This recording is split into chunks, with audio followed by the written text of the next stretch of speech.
আমরা যখন ছোট ছিলাম তখন ফাইনাল পরীক্ষা পর্যন্ত ওয়েট করতাম।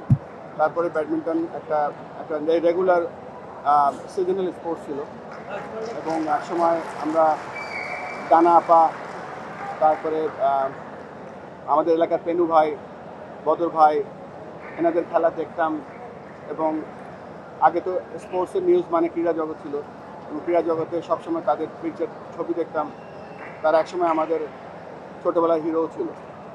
তো ব্যাডমিন্টন সবসময় আমাদের একটা ওয়ান অফ দ্য স্পোর্টস। আর ব্যাডমিন্টন অ্যান্ড ক্রিকেট কিছু কিছু জায়গায় স্কিল কিছু একই একই রকম। একটাই আমি ধন্যবাদ জানাচ্ছি ব্যাডমিন্টন ফেডারেশনকে, যে বাংলাদেশ ক্রিকেট বোর্ডের যে ডিসেন্ট্রালাইজেশন প্রোগ্রামে আমরা প্রত্যেকটা জেলায় জেলায় ক্রিকেট নিয়ে যাচ্ছি। এখানে 64টি জেলার মধ্যে 63টি জেলায় আজকে এখানে এসছে ব্যাডমিন্টন খেলতে। দেখে খুব আপ্লুত হচ্ছি যে দেশের প্রত্যন্ত অঞ্চলে শুধু ব্যাডমিন্টন নয়, সব স্পোর্টস পৌঁছে যাচ্ছে। এটাই হচ্ছে আমাদের একটা বড় সাফল্য। আপনি যদি পুরা আমি সিরিজ শেষে হয়তো অ্যানালাইজ করতাম, কিন্তু এখন পর্যন্ত যদি আপনি টেস্ট ম্যাচটা দেখেন, প্রথম টেস্টে আমরা হয়তো জেতার মতো একটা সিরিজ তৈরি করেছিলাম। সেকেন্ড টেস্টে আমরা হেরে গেলাম। ফার্স্ট ওডিআইতে হয়তো আমাদের একটু সেন্সিবল খেললে আমরা হয়তো ম্যাচটা জিততেও পারতাম। তারপরে থার্ড T20টা আমরা হেরে গেলাম। থার্ড 50-50 ম্যাচটা আমরা হেরে গেলাম। আর T20 প্রথম ম্যাচটা আমরা ভালো খেলিনি, কালকে আমরা ভালো খেলে জিতেছি। সো আরেকটা ম্যাচ যদিও বাকি আছে এবং ওভারঅল আমার কাছে মনে হচ্ছে যে আমাদের বেশ কিছু ইমপ্রুভমেন্টসের জায়গা আছে। তারপরেও আমি বলবো যে আমাদের টিম ভালো খেলছে এবং আশা করি এই সিরিজটা আমরা নেক্সট ম্যাচটা ভালো খেললে সিরিজ জিততেও পারি। আমি তো যেহেতু আমার যে রোল, সেই রোলের সাথে প্রেসিডেন্ট হিসেবে আমার টিম সম্বন্ধে কোনো বক্তব্য দেওয়া উচিত না। একটা স্ট্র্যাটেজির মধ্যে তারা খেলে, তাদের একটা গেম প্ল্যান আছে, তাদের প্রত্যেকটা ব্যাটসম্যান যারা ব্যাটার যারা নামে তাদের কিছু গেম প্ল্যান থাকে। হয়তো ওই গেম প্ল্যানের একটা অংশ ছিল, কিন্তু আমি কোচ হলে হয়তো আমি এই মুহূর্তে বলতে পারছি না। তবে অ্যাজ এ প্রেসিডেন্ট আমাকে সাপোর্ট করা উচিত যা হচ্ছে বা যা করছে আমাদের দল। ভাই, সাকিবকে নিয়ে একটা প্রশ্ন ছিল যে সাকিবের সঙ্গে বা সাকিবকে অ্যাওয়ে সিরিজে খেলানো নিয়ে কোনো আলোচনা হয়েছে কি আপনাদের মধ্যে, বা এমন কোনো মনোভাব আপনাদের মধ্যে আছে কি? সাকিব তো অ্যাভেলেবেল খেলোয়াড়। সাকিব বাংলাদেশ টিম থেকে এখনও সব ফর্মেটে রিটায়ার করেনি এবং তার সাথে কথা বলবো, তার সাথে কথা বলার পরে আমরা সিদ্ধান্ত নিতে পারবো। যদি সে পজিটিভ থাকে তাহলে তার সাথে কথা বলবো এবং এখানে এর আগেও আমি বলেছি, বহুবার আবার বলছি যে এটা সম্পূর্ণ নির্ভর করছে বাংলাদেশ টিমের সিলেক্টর যারা যারা দল নির্বাচন করে তাদের উপর। তার সঙ্গে যোগাযোগ হয় নিয়মিত সাকিবের সঙ্গে? আমার সাথে এই মুহূর্তে বেশ কিছুদিন যোগাযোগ হয়নি। একটা একটা দল যখন খেলে চারটা চারটা ডিপার্টমেন্ট দেখতে হয়। একটা হচ্ছে কীভাবে খেলে, টেকনিক, কীভাবে সিচুয়েশনটা হ্যান্ডেল করছে, ট্যাকটিক্স, কীভাবে তার যে প্র্যাকটিস বা মানসিক আর হচ্ছে ফিজিক্যাল। আপনি যদি চারটা দিক দেখেন বাংলাদেশ টিমের এই মুহূর্তে, আমার মনে হয় স্কিল এবং মেন্টাল আমাদের ডেভেলপ করার জায়গা আছে অনেক। বাট আমাদের এই মুহূর্তে কিন্তু আপনি পুরো সিরিজটা যদি দেখেন, আমরা একেবারে খারাপ করিনি, বাট আমরা আরও ভালো করতে পারতাম। প্রত্যেকটা দলেরই কিন্তু performance graph up and down হয়। প্রবলেমটা হচ্ছে যে টিমটা যখন ডাউন মানে কার্ভটা যদি নিচের দিকে থাকে, তখন হয়তো আমাদের মনোযোগটা যে লেভেলে থাকে, যখন আমরা ভালো করি তখন মনোযোগটা হয়তো আরও বাড়ানো উচিত, এক। আর দুই নম্বর হলো, আমি বিশ্বাস করি যে এই দলটার এবং বাংলাদেশের যে পাইপলাইনে বা বাংলাদেশের যে প্রোগ্রামগুলো আমরা হাতে নিয়েছি, এর মাধ্যমে একটা সমৃদ্ধশালী বাংলাদেশ টিম গড়তে যাচ্ছি, যেটা নাকি নট অনলি ওয়ান ফর্মেট, সব ফর্মেটে যাতে আমরা সেই ধরনের খেলোয়াড় পাই। তবে coming back to your question, আমার কাছে মনে হয় যে আমাদের বেশ কিছু ইমপ্রুভমেন্টের জায়গা আছে। যে কোনো সাকসেসফুল টিমের কিন্তু সবথেকে বড় যেই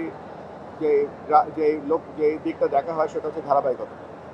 অবশ্যই আমি বিশ্বাস করি যে আমাদের ধারাবাহিকতা ফিরতে হবে এবং ধারাবাহিকতা ফিরতে হলে কিন্তু আমাদের বেশ কিছু জায়গা আছে যেখানে উন্নয়ন করতে হবে। নাম্বার ওয়ান, যে বিসিবির যে ইলেকশনের যে ডেট আছে, আমরা সেখান থেকে নড়বো না, আমরা অন টাইমে বিসিবি ইলেকশন দেবো।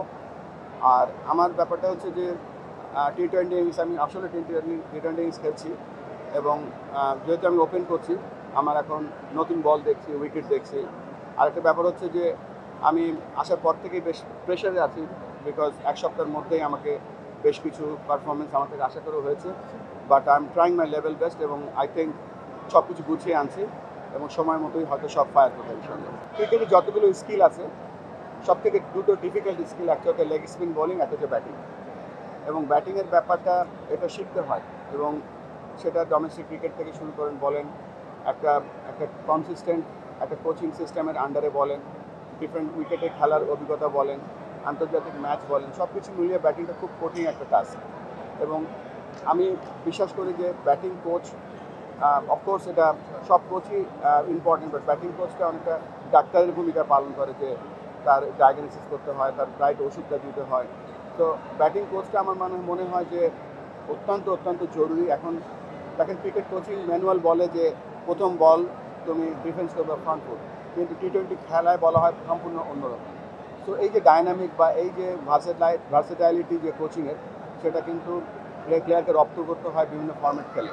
তবে আমি বিশ্বাস করি যে যেই ব্যাটিং কোচ হোক, তাকে আমরা রাইট পিপলটা নেই এবং দীর্ঘ সময়ের জন্য রাখি, এবং চেষ্টা করবো যে সেম স্টাইল অফ ব্যাটিং আমাদের হাই পারফরমেন্স টিম, আমাদের এ টিম, আমাদের ন্যাশনাল টিম, সব জায়গায় যেন একই স্টাইল হয়। তাহলে একটা ব্যাটারের যে লাইফ পাথওয়ে আছে, সে রাইট ডিলটা শিখতে এগোতে পারবে। এক নম্বর হচ্ছে যে ব্যাটিং কোচ যিনি আছেন এখন, মোহাম্মদ সালাউদ্দিন, আমরা তো দেখছি ইজ ডুইং গুড সোফার। এই সিরিজের মাঝখানে ওভারঅল কমেন্ট করবো না, তবে সব সিজনটা শেষ হলে তারপরে আমরা দেখবো। আর সাকিবের ব্যাপারটা হচ্ছে যে আমাদের সাথে এখনও অফিসিয়ালি কোনো যোগাযোগ হয়নি, বা অফিসিয়ালি আমি আগারও বলছি যে এই কাজটা সিলেক্টরদের, এবং সিলেক্টরদের সিদ্ধান্তটা নেবে। আমার এখানে যে রোল আছে, আমি ক্রিকেট বোর্ড চালাই, টিম সিলেকশন করি না। ক্রিকেট অপারেশনসে যারা আছে, যারা ক্রিকেট ন্যাশনাল টিমটা দেখাশোনা করে, তাদের সাথে কথা বলি। এক্সপ্লেয়ার হিসেবে আমি জানতে চাচ্ছি। আমি এক্সপ্লেয়ার হিসেবে এখানে দাঁড়াইনি। দেখেন, আমরা বাংলাদেশ ক্রিকেট বোর্ড আমাদের ক্রীড়া পরিবারের একটা অংশ। আমরা এই পরিবারের মধ্যে থেকেই আমরা সকলে একসাথে এগিয়ে যেতে চাই। আমি এখানে প্রেসে হয়তো বলছি না, আমরা যে কাজগুলো আগে করা হতো তার থেকে বেশি আমরা করছি এবং করবো ইনশাল্লাহ। না, কিন্তু এখনও ব্যর্থ হয়নি, তিনি তো ভালো করছে। আর যেটা হচ্ছে যে আপনি দেশীয় কোচ আশা করছেন, কিন্তু দেশীয় কোচ এই পর্যায়ে কোচিং করার জন্য যেই লেভেলের ট্রেনিং বা যেই পরিমাণের একটা সুযোগ দেওয়া উচিত ছিল গত বহু বছর আমরা দেইনি। আমি এখানে ঘোষণা করতে চাই যে আমরা এই বছরে আগস্ট মাসের শেষে আমরা একটা লেভেল 3 কোচিং কোর্স করবো, যেখানে আমরা আইডেন্টিফাই করতে পারবো যারা ভবিষ্যতে বাংলাদেশের বিভিন্ন টিমের প্লাস জাতীয় দলে কোচ হতে পারবে। সাথে সাথে আমরা একটা কোচিং সামিট করবো উইথিন সেপ্টেম্বরে, সেখানে আমরা specialised coach, batting coach, bowling coach, fielding coach, wicket keeping coach, fast bowling coach, spin bowling coach, এই স্পেশালাইজড কোচিং কোচটা আমরা সেপ্টেম্বরে করব। এবং অচিরেই আমরা দেশের আমাদের যে কোচরা আছে তাদেরকে আপগ্রেড করব এমন একটা জায়গা বা চেষ্টা করবো ইনশাআল্লাহ, যারা বাংলাদেশের বিভিন্ন টিমে স্পেশালিস্ট কোচ হিসেবে যুক্ত হতে পারবে। কেননা আমাদের কোচদের আমরা যদি বড় বড় দায়িত্ব দেই এবং সেই দায়িত্ব অনুযায়ী তাদেরকে যদি আমরা রেডি না করি, এটা তাদের সাথে অবিচার করা হয়। ক্রিকেট অপারেশনস আলোচনা করছি আমি জানি না, তবে আপনাদের কাছে একটা সুখবর দিতে চাই। সেটা হচ্ছে যে এশিয়ান ক্রিকেট কাউন্সিল একটা এশিয়ার মাদার বডি বা গভর্ন বডি অফ ক্রিকেট। এর আগে আমরা কখনো এশিয়ান ক্রিকেট কাউন্সিলের বড় মিটিং হোস্ট করিনি। আমরা 23 তারিখে একটা অফিসিয়াল ডিনার এবং 24 তারিখে এসিসির এজিএম ঢাকাতে করব, যেখানে অলমোস্ট সব দেশই অংশগ্রহণ করবে। এটা আমাদের জন্য একটা বড় পাওয়া। এখন পর্যন্ত সব ঠিক আছে, আর ইনশাআল্লাহ আপনারা পরবর্তীতে নেক্সট ইনফরমেশনগুলো জানতে পারবেন। For more updates, subscribe to our YouTube channel and click on the bell icon. Follow us on Facebook and Instagram. Download T-Sports app to enjoy exciting games and highlights. Visit tsports.com.